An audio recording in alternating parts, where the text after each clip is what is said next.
नमस्कार बच्चों, आप सभी का स्वागत है। देखिए आज अपना जो 23 अप्रैल को जो अपना हिंदी साहित्य का जो पेपर हुआ था उसको लेके अपन बात करेंगे कि किस प्रकार के प्रश्न आए थे और क्या-क्या उनके आंसर्स रहेंगे। तो वीडियो जो है वो अंत तक देखिए, वो सभी के क्वेश्चंस के जो आंसर्स हैं वो आपको यहाँ पर बताए जाएंगे। निबंध वगैरह जो मैंने बताए थे वो सारे के सारे यहाँ पर आए हैं। और इसके अलावा मैं बात करूँ तो छोटे वाले क्वेश्चन जो हैं वो भी अपने यहाँ जो करवाए हुए थे वो सारे के सारे आए हैं। तो मेरे ख्याल से ये पेपर कोई हार्ड नहीं था, बिल्कुल सरल पेपर आपके लिए आया था। तो चलिए शुरू करते हैं आज के पहले क्वेश्चन से। देखिए सबसे पहला जो खंड आता है अखंड, अखंड में अपना अपठित जो अपना पद्यांश सॉरी गद्यांश आया था उसके जो क्वेश्चंस हैं उनको लेके बात करते हैं। तो पहला हमारा जो क्वेश्चन रहता है अपठित गद्यांश का, कि उपयुक्त गद्यांश का शीर्षक आपको बताना था। तो शीर्षक वहाँ पर रहेगा भारतीय संस्कृति। दूसरा हमारा प्रश्न है कि मनुस्मृति में धर्म के कितने लक्षण जो हैं वो बताए गए हैं। तो मनुस्मृति में धर्म के जो लक्षण बताए थे वो बताए थे 10। ये अपने ऊपर जो दिए गए हैं उनमें से ही एक क्वेश्चन है, ठीक है। तीसरा हमारा सवाल है कि श्रीमद् भगवत गीता में देवी संपदा वालों के लक्षणों में पहला स्थान किसे दिया गया। तो किसे दिया गया था भाई, अभय को दिया था। वह इसका राइट आंसर रहेगा। चौथा हमारा सवाल रहेगा, चौथा प्रश्न है कि रघुवंश में किस कुल के राजाओं के गुण जो है वो बताए गए हैं। तो रघुवंश में जो है वो रघुकुल के जो है राजाओं के गुण जो है वो बताए गए हैं। अगला सवाल रहेगा, पांचवा सवाल है कि अनुकूल शब्द का विपरीतार्थ यानी विलोम शब्द आपको बताना है। तो अनुकूल का विलोम शब्द होता है प्रतिकूल, ठीक है, ये राइट आंसर है। चलिए आगे क्वेश्चनों की बात करें। अगला अपना छठा जो क्वेश्चन रहता है कि भारत में किस पर विशेष बल दिया गया था। तो भारत में जो है संस्कृति के आंतरिक जो अंग हैं उन पर विशेष रूप से बल दिया गया था। चलिए अगला हमारा सवाल जो रहेगा, थोड़ा सा इसको जूम कर लेते हैं। अगला देखिए आगे जो है अपठित पद्यांश हमारे यहाँ आया है।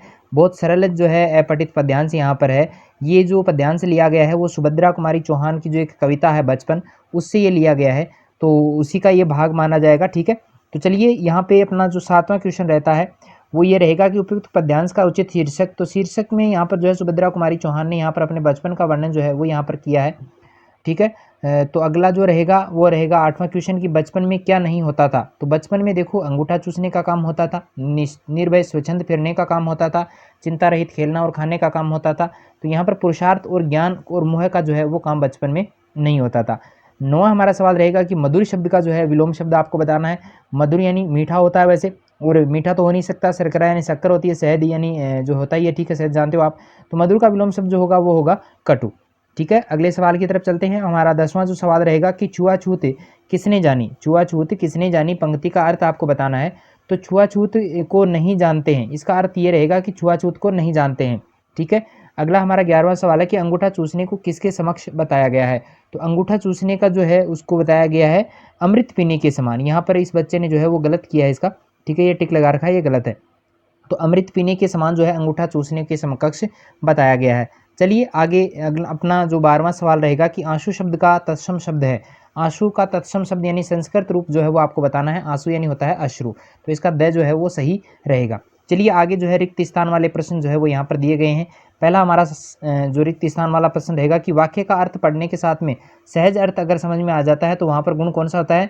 तो वहाँ पर होता है प्रसाद गुण। कौन सा होता है भाई, तो वहाँ पर जो है वो प्रसाद गुण होता है, यानी अर्थ पढ़ते ही समझ में आ जाए। दूसरा हमारा सवाल है कि काव्य के रसास्वादन में बाधा पहुंचाने वाला तत्व जो है वो क्या कहलाता है। तो उसे कहते हैं काव्य दोष, यानी जो बाधा पहुंचाएगा उसे क्या कहा जाएगा, काव्य दोष कहा जाएगा, ठीक है। अगला सवाल है कि गीतिका छंद के प्रत्येक चरण में जो है वो कितनी मात्राएं होती है। तो गीतिका का जो छंद होता है उसमें प्रत्येक चरण में जो है वो 26-26 मात्राएं होती हैं, ये मैंने करवाया भी था, ठीक है। अगला है छंद में लघु वर्ण का संकेत चिन्ह और गुरु वर्ण का संकेत चिन्ह। लघु वर्ण का जो संकेत चिन्ह होता है वो सीधी ऐसे खड़ी पाई होती है, और गुरु वर्ण का जो चिन्ह होता है वो इस प्रकार एस जो है वो लिखा जाता है, ये यहाँ पर लिखा हुआ भी है। अगला है पांचवा कि अलंकार जो है मुख्य रूप से कितने प्रकार के होते हैं। तो अलंकार मुख्य रूप से जो है वो 3 प्रकार के होते हैं, 2 नहीं होते हैं, 3 होते हैं। जैसे एक तो रहेगा शब्दालंकार, दूसरा है अर्थालंकार, तीसरा रहेगा उभयालंकार। चलिए हमारा छठा सवाल जो रहेगा कि एक ही वर्ण की आवृत्ति बार बार होती है तो वहाँ पर अलंकार होता है, तो कौन सा होता है भाई। तो वहाँ पर होता है अनुप्रास अलंकार। कौन सा होता है, अनुप्रास अलंकार जो है वो वहाँ पर होता है, ठीक है। सारे सवाल समझ में आ गए होंगे। चलिए मिलान तो आप कर ही रहे होंगे कि कितने आपके सही हुए हैं वो आप मुझे कमेंट करके जरूर बताएं कि कितने सवाल आपके जो हैं वो सही हुए हैं और कितने गलत हुए हैं, वो आप कमेंट करके जरूर बताइएगा। चलिए अगला हमारा सवाल रहेगा वो है अपने अति लघुतरात्मक प्रश्न है। उत्तर आपको देने हैं 20 शब्दों में, ज़्यादा बड़े नहीं लिखने हैं। पहला जो था कि रूपक अलंकार की परिभाषा आपको बतानी है, जहाँ पर उपमेय और उपमान उपमेय और उपमान में अभेद स्थापित कर दिया जाए, उन दोनों को समान मान लिया जाए, ठीक है, जहाँ पर तुलना की जाए तो वहाँ पर क्या होता है, रूपक अलंकार होता है। उपमेय और उपमान में जहाँ पर अभेद स्थापित होता है वहाँ पर क्या होता है, रूपक अलंकार होता है। मानवीकरण अलंकार का उदाहरण आपको लिखना था, परिभाषा नहीं लिखनी थी।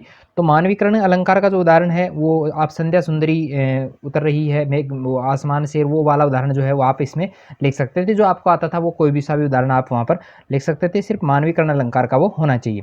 अगला है कि जनसंचार के माध्यमों में सबसे पुराना माध्यम जो है वो कौन सा है। तो जनसंचार के माध्यमों में सबसे पुराने माध्यम की मैं बात करूँ तो वो है अपना प्रिंट मीडिया, अंग्रेजी में तो कहेंगे प्रिंट मीडिया। जिसने लिखा है वो भी सही है, और जिसने लिखा है मुद्रित माध्यम, जिसने लिखा है मुद्रित माध्यम, दोनों ही सही है। तो जो भी है आपका मुद्रित माध्यम, तो मुद्रित माध्यम लिखो चाहे प्रिंट मीडिया लिखो, दोनों ही सही हैं।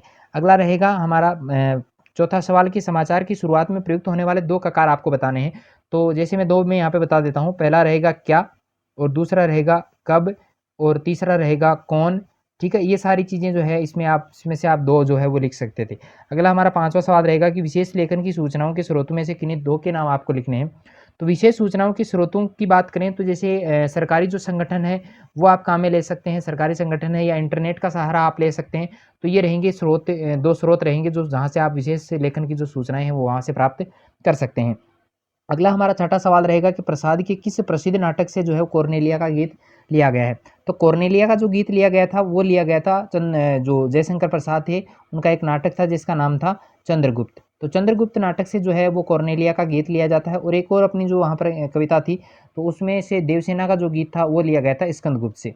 ठीक है, याद रहेगा।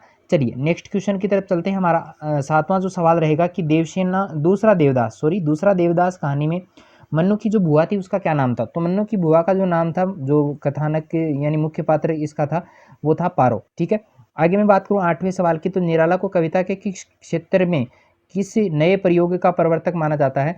तो नए प्रयोग की मैं बात करूँ तो यहाँ पर जो है निराला ने मुक्त छंद का जो है इन्हें प्रणेता माना जाता है, प्रवर्तक माना जाता है। नौवां सवाल है कि भरत ने बचपन में राम कृपा की कैसी रीति बताई थी। तो बचपन में राम कृपा की रीति बताई थी कि भरत जब हार जाते थे, खेलते खेलते भरत जब हार जाते थे तो उस हारे हुए को जिताना की जो रीति थी वो जो है राम में थी। भरत ने ये बचपन की बातें बताई थी। अगला है 10वां सवाल, कविता के प्रमुख तत्व कौन कौन से होते हैं। तो कविता के जो प्रमुख तत्व होते हैं उसकी मैं बात करूं तो जैसे अब सबसे पहला ही जो तत्व है वो रहेगा अपना भाषा। सबसे पहला तत्व जो रहेगा भाषा रहेगा, जिसमें शब्द आ जाते हैं। दूसरा अपना जो रहेगा वो बिंब रहेगा, तीसरा जो है वो अपना संक्षिप्तता रहेगा। चौथा जो रहेगा वो छंद रहेगा। अगले की बात करूँ तो समय का जो है ज्ञान उसमें होना चाहिए। तो ये सारे जो है कविता के प्रमुख तत्व है माने जाते हैं। अगला हमारा 11वां सवाल है कि कैसे लिखे कहानी पाठ के आधार पर बताइए कि कथानक के आमतौर पर कौन कौन से भाग होते हैं। तो कथानक के जो है वो 3 भाग होते हैं। कितने भाग होते हैं भाई, कथानक के जो है वो 3 भाग होते हैं। पहला जो होता है वो होता है प्रारंभ, पहला जो रहेगा वो रहेगा प्रारंभ, दूसरा जो रहेगा वो रहेगा मध्य, और तीसरा जो रहेगा वो रहेगा अंत। ये 3 भाग जो हैं वो कथानक के होते हैं। अगला हमारा सवाल है कि नाटककार को नाटक लिखते समय सबसे पहले किसका चुनाव करना पड़ता है। तो सबसे पहले नाटक अगर आप लिख रहे हो तो समय का जो बंधन है वो सबसे पहली प्राथमिकता रहती है। समय का जो बंधन है वो सबसे पहली प्राथमिकता रहती है एक नाटककार के लिए। ठीक है, पात्रों का चयन वगैरह है वो सारा जो है आगे आ जाता है, वातावरण वगैरह है वो सारा आगे आ जाता है।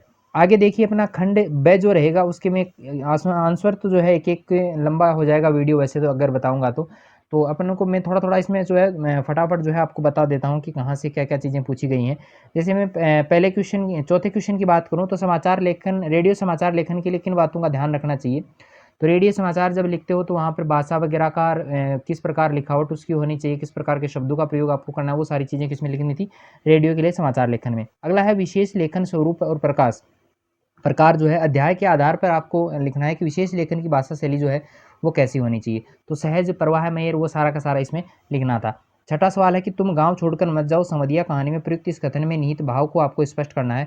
तो उसमें जो संवदिया था वो ये चाहता था कि भाई अपने गांव की भी बेइज्जती नहीं हो, यहाँ पर ये अपने गांव से जो है वो ये छोड़ के जाएगी तो वो ठीक नहीं रहेगा अपने गांव के लिए, वो सारा इसमें आएगा। सातवां हमारा सवाल रहेगा कि 4 हाथ लघु कथा में मिल मालिक ने मजदूरों के अतिरिक्त हाथ लगवाने के लिए क्या प्रयास किया था। तो उसको लगा कि भाई जो है अपने को ज़्यादा इनकम प्राप्त हो, पैसे जो है वो अपने को कम देने पड़े, तो उसके लिए वो लकड़ी के वो हाथ वगैरह लगाए थे। 8वां सवाल है कि पंडित चंद्रधर शर्मा गुलेरी या असगर वजाहत, तो ये मैंने बताए थे आपको। तो उनमें से किसी एक रचनाकार का आपको साहित्यिक परिचय जो है वो देना था, ठीक है, कर दिया होगा। दिशा कविता जो थी उसका मूल भाव आपको लिखना था, वही था कि भाई उसने पूछा कि हिमालय किस तरफ है, तो वो दिशा कविता में बाल मनोविज्ञान पर आधारित जो है ये कविता है, ठीक है। 10वां सवाल है कि माँ सरस्वती की उदारता का बखान करने में कवि के केशवदास जो है वो कवि हूँ। ये सारे के सारे सवाल जो हैं भाई यहाँ पर देखिए सच्चिदानंद हीरानंद वात्स्यायन अज्ञेय या विद्यापति का जो है वो साहित्यिक परिचय आपको देना था, ठीक है। बहुत सरल क्वेश्चन आए सारे के सारे। ये आपके जो है मैं कहूँ कि भाई अपने पाठ्य पुस्तक में सारे के सारे आंसर से जो है आपको सीधे तौर पे ही मिल जाएंगे, ऐसे नहीं मिलते तो आपके आपने पासबुक वगैरह ला रखी होंगी, उसमें भी ये सारे के सारे जो है वो लिखे हुए हैं। अब जैसे इसमें जो है सूरदास की झोपड़ी पाठ के आधार पर पूरे मोहल्ले में सूरदास की बदनामी जो है वो क्यों हुई थी, ये प्रश्न मैंने करवाया भी है, ठीक है। भूप दादा को पहाड़ पर अकेला बताने की रूप की बात का भूप दादा का क्या उत्तर देते हैं, तो ये भी जो है करवाया हुआ है, ठीक है। तो ये सारे के सारे क्वेश्चन बहुत सरल हैं, आपको कोई भी क्वेश्चन ऐसा नहीं मिलेगा जो आपकी पाठ्य पुस्तक में नहीं है भाई या आपकी पासबुक में नहीं है, सारे के सारे बिल्कुल सरल वाले क्वेश्चन आए हैं, कोई भी जो है मुश्किल क्वेश्चन इनमें नहीं आया है। जैसे आरोहण कहानी में वर्णित पर्वतीय सौंदर्य का वर्णन करना था, दूसरा देवदास को कहानी है उसमें कथानक को संक्षेप में बताना था भाई, सीधे सीधे मोटे मोटे तौर पे इसको बता देना था, ठीक है। तो 17वां सवाल है वो भी देखो, ये बड़े वाले सवाल हैं वो भी अपने बहुत ज़्यादा सरल आए हैं, कोई भी कठिन सवाल इसमें से नहीं है। सूरदास की झोंपड़ी में सूरदास का जो है चरित्र चित्रण आपको करना था, बहुत ज़्यादा सरल प्रश्न आए हैं। और यहाँ पर सह प्रसंग व्याख्या है जो है ये दीप अकेला, ये रहा एक बिल्कुल सरल वाला रहा, ठीक है। तो देखिए ये बहुत सरल वाले क्वेश्चंस यहाँ पर आए हैं। एक ये पठित वाला पठित वाला जो गद्यांश है ये भी बहुत सरल है, देखिए सारा का सारा जो है पेपर बहुत सरल आया है। और लास्ट में निबंध की बात करूँ तो निबंध में देखिए मैंने जो एक दिन बताया था आपको कि भाई कौन कौन से निबंध आपको याद करने, तो उसमें देखिए कोरोना काल वाला आ गया, कंप्यूटर क्रांति का जो है वो भी अपने जो शेखावाटी मिशन 100 था उसमें ये दिया गया था कंप्यूटर क्रांति का, पर्यावरण संरक्षण का जो था वो मैंने बच्चों को बताया था, तो ये भी आपको वहाँ पर जो है मिल गया था, ठीक है। तो मेरे ख्याल से पेपर जो था वो आपका बहुत अच्छा हुआ होगा, 90 प्लस जो है वो बच्चों के बहुत से बच्चों के जो है नंबर आएंगे। मेरे पास बहुत से बच्चों के जो है कमेंट भी आए हैं और उन्होंने उनसे बात भी हुई है कि भाई सर हमारे जो है बहुत अच्छा जो है हमारा पेपर हुआ है।